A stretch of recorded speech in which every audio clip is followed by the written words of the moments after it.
Bonjour à tous et bienvenue dans votre émission spéciale Covid-19, une émission bilingue diffusée simultanément en français et en chinois. 大家好，欢迎收看抗疫专辑，这是我们用法文和中文同时播出的双语节目。Jeudi 5 novembre, la France a annoncé avoir placé plusieurs élevages sous surveillance après une alerte des autorités néerlandaises. Celles-ci rapportent des cas de contamination au Covid-19 chez des visons. Pour sa part, le Danemark va abattre 15 millions de visons et a fait état d'une mutation du virus chez les visons. 10月5日星期四，法国宣布，在荷兰当局发出警报后，已对几个养雕子的农场进行了监视。荷兰当局说，雕子已被感染新冠病毒，而丹麦也宣布将宰杀1500万只雕子。另据丹麦当局宣称，新冠病毒在雕子体内已有了变异。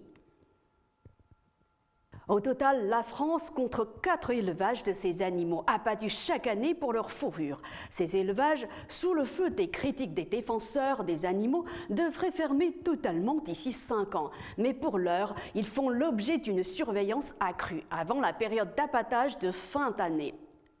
法国总共有4个雕子饲养场，而每年人们为获取貂皮而宰杀雕子。这些农场已受到动物保护组织的抨击，将在5年内全部关闭。但目前在年底的宰杀期到来之前，这些农场将受到越来越多的监视。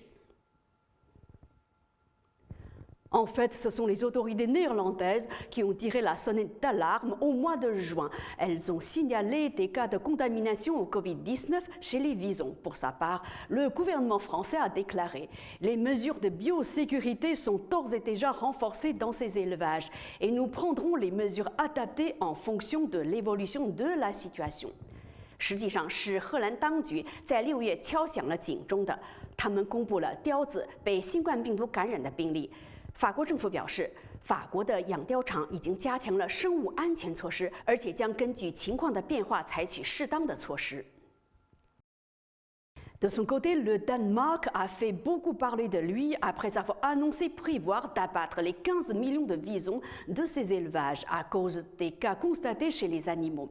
Pour Copenhague, cette mutation du virus risquerait de menacer l'efficacité du futur vaccin pour l'homme. 就丹麦而言，在宣布计划宰杀150万只雕子后，引起了很多争论。丹麦当局认为，新冠病毒在雕子体内的变异可能会威胁到未来发现的疫苗的有效性。Selon les autorités, 12 personnes au Danemark ont été contaminées par une version mutée du virus, celle dont sont porteurs les visons. Dans quelques cas, les visons infectés par des humains ont transmis le virus à d'autres personnes. Ce sont les premiers cas rapportés de transmission de l'animal à l'homme. 据丹麦当局称，丹麦有12个人被新冠病毒的一种变异形式所感染，而雕子体内就有这种病毒。在一些情况下，是被人类感染的雕子将病毒再传染给人类。世界卫生组织向法新社表示，这是第一个动物传染人类的案例。Plusieurs scientifiques sont toutefois méfiants en l'absence pour l'heure de preuves de ce qu'avancent les autorités danoises concernant une forme mutée du virus. 但是几名科学家对此表示怀疑，因为目前他们尚无得到丹麦当局所说的关于该病毒变异的证据。C'est la fin de cette émission. Merci à vous de l'avoir suivi. Bon week-end. 好，本次节目就到此结束，谢谢收看，祝大家周末愉快。